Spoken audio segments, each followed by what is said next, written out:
How many opportunities has fear already stolen from you in your marriage, your fatherhood, or your career? Think about it. How many conversations have you avoided because you didn't want conflict? How many opportunities have you passed on because you didn't feel ready? How many moments with your kids or your wife slipped by because you were too busy? When really you were just afraid of failing. Men, we only get one life, one shot. And every time we shrink back, every time we hide behind excuses, procrastination, or busyness, fear robs us of the life God designed us to live. The truth is, fear disguises itself well. It doesn't always look like running away. Sometimes it looks like comfort. Sometimes it looks like playing it safe. Sometimes it looks like waiting until later. But every time we bow to it, we miss out on the mission, the purpose, the impact God already decided should be ours if we'll only rise up and take hold of it. Here's the good news. Courage isn't just for the bold or naturally fearless. It's about choosing faith over fear. It's about taking the next step even when you don't know how it will work out. It's a skill you can practice and develop with God's help. We can have courage because of God, not ourselves. But here's the important truth you need to know.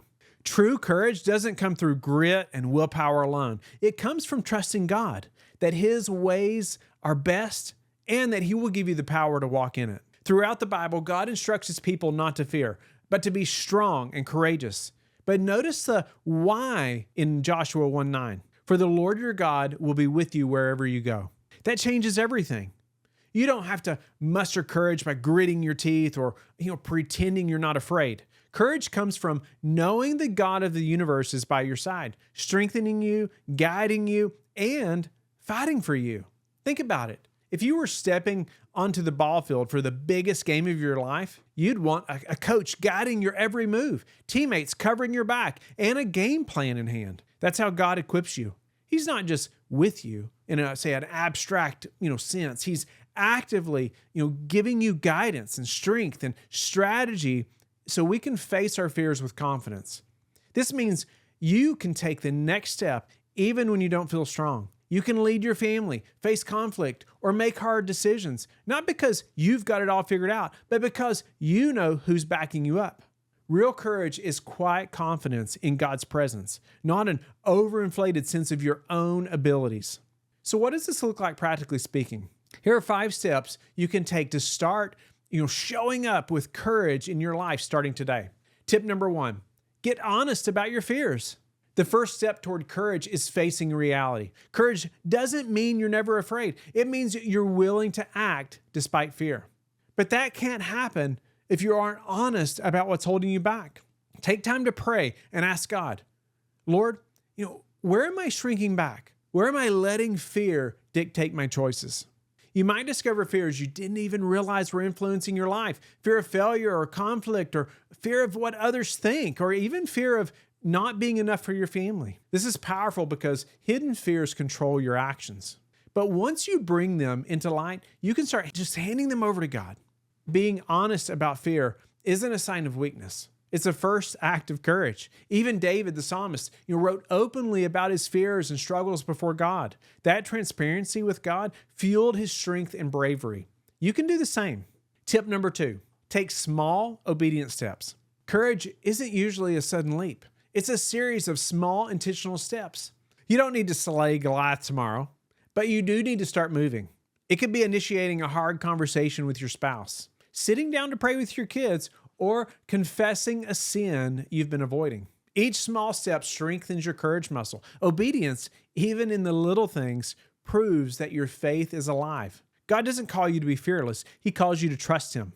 Every time you act in faith, even when it's uncomfortable, you build momentum. Over time, what felt impossible becomes natural because you've practiced walking forward even when it's hard. Tip number 3, stay in the Word. Courage without God's truth is like fire without fuel. It'll burn out fast. So fill your mind with truth. Memorize scripture that reminds you God is with you, that He strengthens the weary, and that His power is made perfect in weakness. These verses aren't just inspirational. They're weapons against fear. When you stay in the Word, fear loses its grip because you're anchored in God's promises instead of your feelings or circumstances.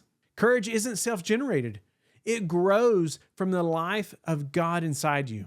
The more you feed on His truth, the more equipped and confident you'll be to act boldly, even when your emotions want to pull you back. Tip number 4, find brothers to sharpen you.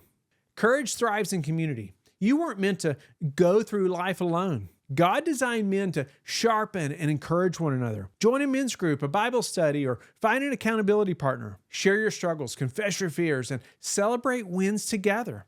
Iron sharpens iron, and accountability keeps you honest and growing. When you see other men stepping into courage, it inspires you to do the same. And when you lean on trusted brothers, you'll have guidance and support for those moments when fear threatens to paralyze you.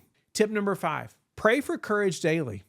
Don't underestimate the power of prayer. Ask God for courage every day. Don't wait for bravery to arrive naturally. Invite God to give it to you. Praying daily keeps you aware of your dependence on Him. It reminds you that courage isn't just a personal effort. It's a partnership with the Spirit of God. Over time, those prayers build an inner boldness that doesn't rely on circumstances, personalities, or confidence in yourself. Courage isn't about being fearless, or perfect. It's about taking next steps with faith. So here's your challenge for today. Identify one area where fear's been holding you back, something you've been avoiding, shrinking from, or overthinking. Then take a small, bold step toward it before the day is over. Pray for courage. Remind yourself of God's presence and act, even if it feels uncomfortable. Don't wait for perfection or the right moment. Courage grows when you move forward in faith, one step at a time.